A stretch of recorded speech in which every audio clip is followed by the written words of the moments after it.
Salut à tous, c'est Xavier pour ma toute première vidéo consacrée au cyclisme, à la course à pied et au triathlon.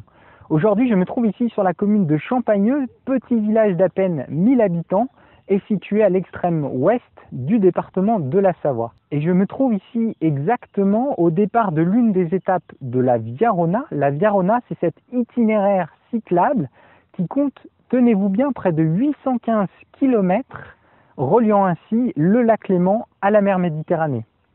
Aujourd'hui, le parcours que je vais vous faire découvrir compte environ une quinzaine de kilomètres le long du Rhône, entièrement sécurisé, avec un bitume parfaitement lisse. Bref, c'est un vrai billard pour cyclistes et qui donne lieu d'ailleurs à une compétition acharnée, quotidienne et un peu particulière. La suite, c'est par ici.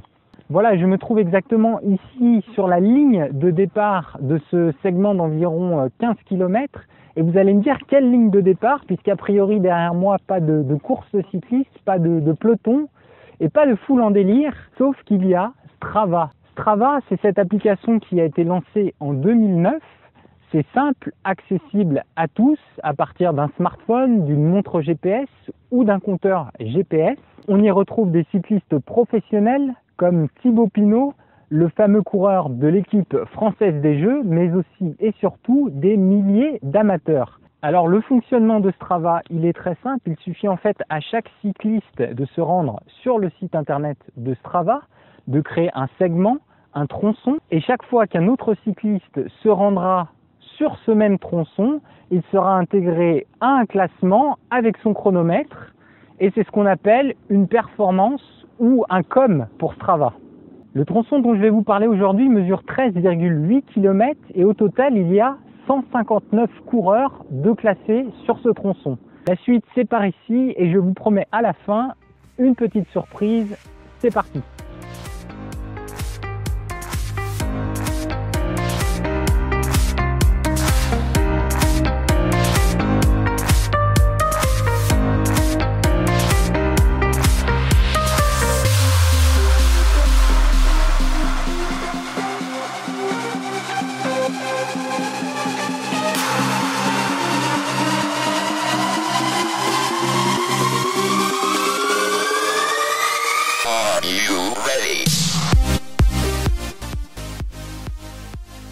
Barrière, 7e kilomètre, nous sommes ici à la fin de la première partie de notre segment et ici le record est détenu par un certain Cédric Langlois, coureur du club du VCP, non loin de Grenoble. Il a effectué ses 7 km en 10 minutes et 34 secondes, tenez-vous bien une moyenne de 42 km/h. Le podium est suivi par Franck Pellissier et Philippe Charvet. Eh les gars, vous prenez quand même plus d'une minute.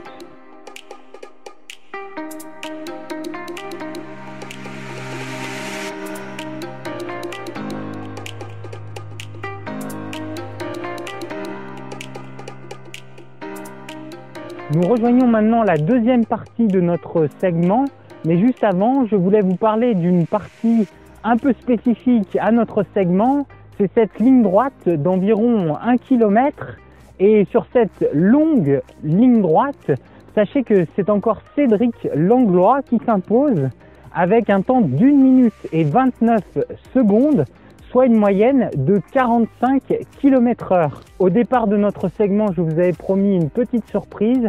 Eh bien, nous allons rejoindre tout de suite justement Cédric Langlois. À tout à l'heure.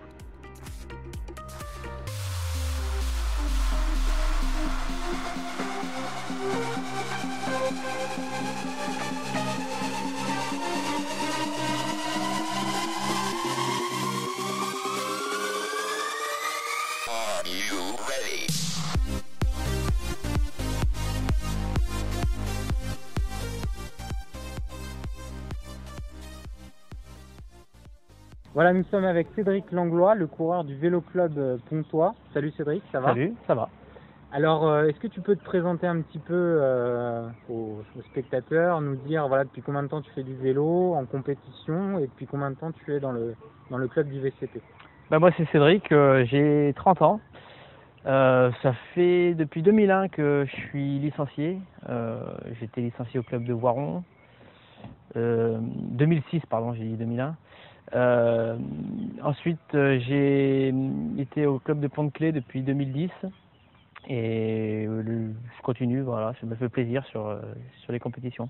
Et ton temps total du coup sur le tronçon de 13,8? J'ai mis 20 minutes 14 pour faire les 13,8 km. D'accord, donc on est encore au-delà de 40 km/h de moyenne à peu près. Ça fait presque 41 de moyenne. Est-ce que tu peux nous dire un petit peu comment tu as réalisé ce chronomètre? Et puis, est-ce que tu as fait en plusieurs fois, parce qu'il y a plusieurs segments, sous-segments sur ce tronçon, et avec quel matériel tu as réalisé ce chrono? J'ai réalisé avec mon vélo traditionnel, mon vélo de compétition. J'ai qu'un vélo de toute façon, donc c'est un Trek. Les 2 premières portions, je les ai faites en une fois, et j'ai refait une autre fois la partie de 1 km. D'accord. Donc c'était un mois de février, c'était en pleine préparation pour la compétition. Et j'ai un peu profité du vent favorable ce jour-là. Et du coup, c'est vrai que je me suis pris au jeu, hein. J'étais au début de la portion et j'ai fait un bloc. D'accord. Donc tu réalises en fait la portion de 13,8 km en une seule fois. Et tu es revenu une deuxième fois, on va dire, pour vraiment faire ton record, réaliser ton record sur le kilomètre. Sur le kilomètre. Pour toi, quelle est la partie la plus difficile? Il y a des parties un peu techniques avec des virages. Alors il y a pas mal de relances. Il y a les parties où il y a les rouleaux. C'est assez difficile à gérer parce que il faut bien relancer derrière. Et la partie dans les bois est pas simple à la fin. Et je pense que c'est peut-être celle-ci qui est la plus difficile. C'est vraiment sur la fin où bon là et puis c'est sur circulation ouverte avec automobile, donc c'est un peu plus difficile. D'accord. Et est-ce que tu comptes encore améliorer ton temps? Est-ce que tu as des objectifs sur une partie ou l'autre? Non, en général, genre, je retourne jamais sur les temps que j'ai déjà fait tant que je suis premier, voilà. Donc non, j'y retournerai pas. Maintenant, j'aimerais en venir à l'application Strava. Est-ce que tu peux nous expliquer en fait comment tu as découvert l'application? Est-ce que c'était il y a 2 ans, 3 ans? C'était il y a 2 ans. C'était par un collègue, Michael Terrier, qui a utilisé l'application. Et du coup, j'en ai profité. Au début, je l'ai utilisé sur mon smartphone. Et c'est vrai que ça m'a bien aidé. C'était avec leur système de com, avec des portions. Ça m'a vachement aidé pour progresser pour la compétition. Parce que du coup, on se met vraiment en condition de course. On se fait des montées sèches de 1 km, 2 km à bloc. Et ça m'a pas mal aidé du coup. Et puis je peux comparer mes temps d'une année sur l'autre, voir ma marge de progression et ça m'aide vachement. Ce qui est bien, c'est que n'importe qui peut se comparer à des professionnels. Il y a certains, on peut monter l'Alpe d'Huez, on peut se comparer au temps du Tour de France. On peut aller au Mont Ventoux, on peut sur des portions comme ici, le Dauphiné libéré qui passe, sur des coins comme ici, et c'est super quoi. Donc du coup, je pense que ça aide vachement à l'amélioration de l'appli. Et hormis ce tronçon, est-ce que tu as dans le coin des tronçons un peu fétiches? Moi, je fais très rarement des portions de plates. En général, celle-ci, elle est pratique parce que c'est fermé, donc il n'y a pas de voiture. Sur le plat, j'y vais très rarement. Moi, je suis plus spécialiste des montées moins de 5 km, où vraiment, ce qu'on peut trouver en course. Moi, j'aime bien les montées sèches aussi, les petites portions. Après, quand ça monte, j'aime bien, hein, je grimpe bien. J'ai quelques portions aussi sur le secteur où je suis proche du podium, quoi, sur des cols du coin. D'accord. Est-ce que dans le coin, tu as des noms de portions que tu aimes bien faire, sur lesquelles tu reviens souvent pour essayer de faire un chrono? J'ai des bosses où j'aime y retourner pour comparer, parce que c'était une période où j'avais vraiment la forme. Le col du Bancher, où je sais que c'est une portion où quand j'y retourne, je peux vraiment voir mon niveau de forme, quoi. Ça me donne vraiment une idée sur là où j'en suis. Tout à l'heure, tu as dit qu'il fallait pas fallait faire attention aux risques qu'on pouvait prendre quand on essayait de faire un chrono sur Strava. Il y a eu des articles sur Internet et même des gens qui disent qu'effectivement c'est une application ça peut être dangereux.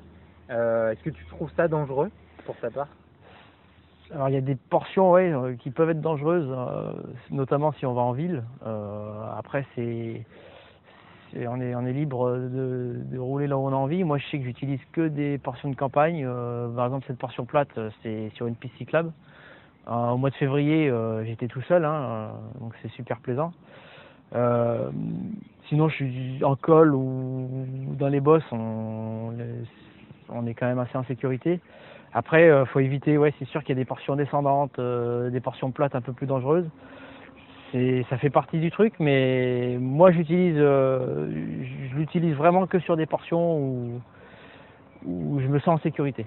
Il y a aussi un autre élément qui fait polémique un peu sur Strava, c'est la triche. Est-ce que tu peux nous en parler? Est-ce que c'est possible de tricher? Tricher sur Strava, voilà, je trouve ça complètement stupide. On est vraiment là, c'est de l'entraînement, on est là pour se faire plaisir avant tout. C'est juste une passion. Après, c'est pas de la compétition, hein. On se met pas de pression. C'est vraiment entre copains, entre collègues cyclistes. Enfin, je vois pas l'intérêt, quoi. Après, oui, c'est possible de tricher. Il n'existe pas des correctifs ou des... Si, bah après, on voit bien si quelqu'un est passé en voiture, s'il est passé à certaines portions à 60 à l'heure, évidemment, dans une montée, c'est pas possible, hein. Donc on peut les signaler, mais bon, après, je pense que tout le monde respecte le jeu quand même. Tes objectifs pour l'année qui vient, l'année 2016, en compétition ou d'autres objectifs sur le vélo, même je crois que tu cours aussi, tu fais de la course à pied.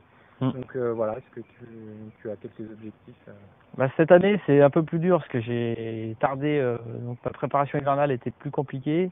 J'ai tardé à m'entraîner, donc je reviens doucement. Je verrai si je peux faire la fin de saison. Et je cours pas mal, ouais, donc j'essaierai de faire un ou deux trails et j'espère faire la fin de saison en FFC. D'accord. En deuxième catégorie. Deuxième catégorie FFC. Cédric, merci pour avoir répondu à mes questions et nous, on se retrouve dans une prochaine vidéo. Salut, bye bye.